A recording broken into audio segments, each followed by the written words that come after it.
हृदय में एक दोष होता है, एक निर्बलता होती है कि जब हम दुराचार, दुर्गुण, दुर्विषय है, इनको हम बड़ी चतुरता से छुपा लेते हैं। हम देखते, निरीक्षण करते हैं अपने अंतःकरण में, तो एक बड़े दुर्बलता पाई जाती है कि जो भी दुर्गुण है, दुराचार है, दुष्प्रवृत्तियां हैं, उनको हम इतनी चतुराई से छुपाते हैं कि सामने वाला भांप भी न पावे कि हम ऐसा करते हैं या ऐसा सोचते हैं या हमारी ऐसी मांग भी है। और जो सद्गुण, सदाचार और सद्वृत्तियां हैं, उनका हम प्रकाश कर देते हैं। यही भगवत प्राप्ति में बड़ा भारी विघ्न है।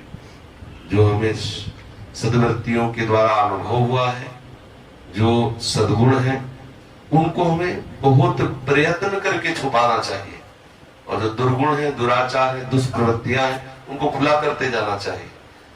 तो अंतःकरण निर्मल होता है। जो वस्तु हमारे हृदय में भगवत विरोध पैदा कर रही है, वो जब हम बाहर करते हैं ना, तो इसका नियम है, वो अपने आप नष्ट हो जाएगा। यदि आपके हृदय में काम है और आप सबके सामने प्रस्तुत करते रहे, तो आप देखेंगे वो भाव नष्ट हो जाएगा। ऐसे ही यदि आपके हृदय में भक्ति है और आप सबके सामने उसको प्रस्तुत करते रहे, देखिए भाव नष्ट हो जाएगा, वो भक्ति भाव नष्ट हो जाएगा। प्रिया प्रीतम के प्रेम रस की बात, गुरु चरणों के प्रेम रस की बात बहुत गुप्त रखिए। उससे भी ना, क्योंकि वो सर्वज्ञ है उससे कहने के, उससे भी ना कहे। अगर कहेंगे तो कहीं न कहीं हमारा भाव लुप्त होने की संभावना पक्का है। मतलब कई बार अनुभव की बात है, जहाँ जैसे कोई बहुत विशिष्ट बात आई हृदय में, या विशिष्ट स्वप्न आया, या कोई विशिष्ट दिव्य घटना घटी, हमने कह दिया, तो काफी समय तक ना तो बात मिली, ना कोई घटना देखने को मिली, ना कोई स्वप्न देखने, सब बंद हो गया। तब लगा ऐसा क्यों हुआ, तब लगा वो हमने कह दिया। कहने में भी दो भाव होते हैं। एक ये भाव होता है कि हम किसी अपने प्रियजन से, देखो ऐसा करने से हमें ऐसा अनुभव हुआ, वो इसलिए कहते हैं कि अगर ये इस बात को स्वीकार कर लेगा तो इसका साधन परिपक्व हो जाएगा। यदि उसके परम हित की भावना से पीड़ित होकर बात कही जाए तो उतनी हानि की बात नहीं। लेकिन कहीं यदि अहम पुष्ट करने के लिए बात कही जाए कि देखो हम, तो वो बिल्कुल नष्ट हो जाएगी, आगे से वो अनुभव में नहीं आएगी। कई बार धोखा खाया है इस विषय में। साधक को सदैव अपने भावों को गुप्त रखना चाहिए। जितना गुप्त रखोगे उतने हृदय में प्रकाशित होगा। जितना सद्गुण, सदाचार, सद प्रवृत्तियों को गुप्त रखे हो, जितना दुर्गुण, दुराचार प्रवृत्तियों को व्यक्त कर दे, तो इसमें परम लाभ होगा। लेकिन बड़ी विचित्र बात है, कोई भी दुर्गुण, दुराचार, दुष्प्रवृत्ति को प्रकट नहीं करता। अगर हम कभी धोखे से भी श्री जी ठाकुर जी को कुछ भोग राग अर्पित करेंगे, तो हम सबको कह देंगे कि आज बिहारी जी का 56 भोग लगवाया, आज इतने का फूल बंगला बनवाया, या अमुक कार्य किया, वो सब। और अगर हम कोई गंदा आचरण करते हैं तो बिल्कुल कोई हवा नहीं पाएगा कि हमने ऐसा किया। ये साधक का लक्षण नहीं, ये परमार्थ से बहुत दूर पहुंचा देने वाली बात है। तो प्रार्थना है कि अपने लोगों को इतनी सावधानी रखनी है कि यदि हमारे हृदय में कोई सद्विचार है, सद्भावना है, सद्गुण है, इष्ट या गुरु से हमें बताने की जरूरत है नहीं। सच्ची बात मानो तो बताने की जरूरत नहीं। सबके हृदय आराध्य प्रभु सबके हृदय में विराजमान है।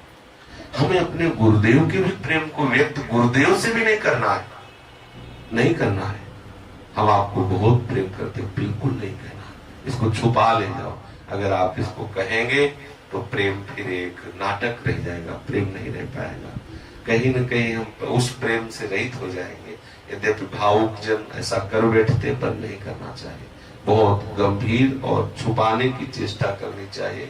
अपने इष्ट और गुरुजनों के जो भाव है अंदर, उनको छुपा दे। और कभी जो अपने से दुर्गुण, दुराचार आदि है, वो जरूर व्यक्त करे। देखो कितना महामहिमा में ग्रंथ लिखते हैं वो स्वामी तुलसीदास जी। और फिर क्या सबसे प्रथम ने लिखते हैं कि जो मैं अपने अवगुण कहूं तो बाढ़े कथा पार नहीं लाऊं, ताते में कछु अलप बखाने, थोड़े मोह समुझिए सयाने। हमें भगवान नाम का आश्रय लेकर अपने आंतरिक भावों को गुप्त करना है और जो गलत मार्ग वाले आचरण हमें सभा में कह देना, ये वही कह सकता है जो भगवत प्राप्ति के मार्ग में चल रहा है। नहीं तो हर सफाई हम वो देंगे मन की गंदगी को छुपाने की। आपने ऐसा किया? नहीं किया। नहीं क्यों किया? नहीं ऐसा पता चला, नहीं किया। वो सब शपथ खा जाएगा, पर उसे सोचना चाहिए किसके लिए? उस दगाबाज मन के लिए जिसने प्रभु से विमुख रखा है। अगर गुरुजन पूछ रहे तो चौड़े में होकर बोलते, हाँ इस बेईमान मन ने मुझसे गलती करवाई, तो आप संभालो, अपने आप ठीक हो जाएगा। हम सब क्या करते हैं? इन गंदे लोगों का साथ दे देते हैं। जो मन है, बुद्धि है, ये सब माया से इतने ग्रसित हो गए कि हमें सदैव गंदा आचरण कराने में ये प्रबल हो जाते हैं। और हम क्या करते हैं?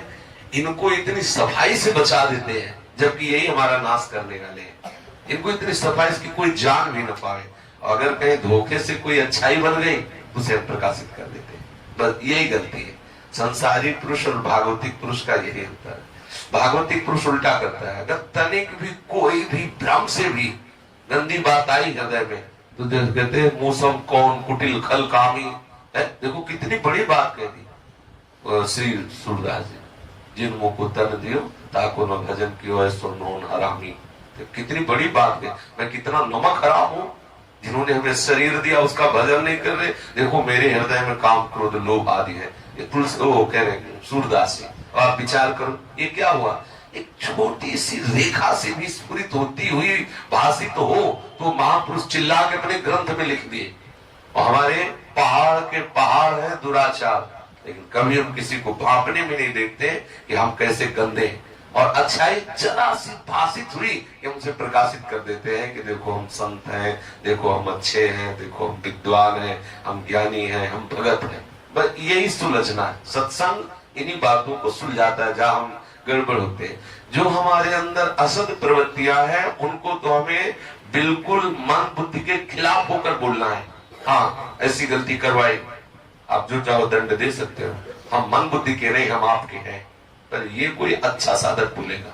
नहीं तो सभा में खड़े करके पूछा जाए आपने ऐसा विचार किया, आपने ऐसी बात की, हर प्रयास करेगा कि हमारे मन को गंदा ना कहा जाए। वही मन उसको भगवत विमुख करता रहेगा।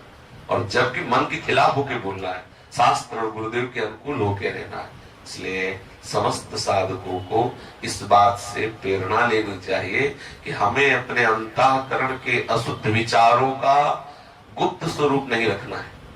और सात्विक सदप्रवृत्तियां भगवत भावों को बहुत ही चतुराई से छुपाना है। ऐसा करोगे तो बहुत लाभ प्राप्त होगा, बहुत लाभ। हमने कई बार इस बात में घाटा खाया है। कई बार भावावेश में बोल गए, बाद में पता चला सब खाली हो गया, अनुभव में आना बंद हो गया, वो बात समझ में आनी बंद हो गई। जो बात अंदर गूंज रही है वो बात दूसरे को बोल दी कि आपको ऐसा करना चाहिए, वो बात धीरे धीरे शांत हो गई। जब तक वो बात सिद्ध ना हो जाए तब तक किसी से न कहे। कभी कहना भी पड़े तो उसमें ये भाषित न होने पाए कि ये आपका अनुभव है। नहीं, परिपक्व अवस्था हो गई तो फिर उसका कोई फर्क नहीं पड़ता, क्या बिगड़ना है, किसका बिगड़ना है, फिर कोई भय की बात नहीं रहती। इसलिए अच्छे भाव को छुपाया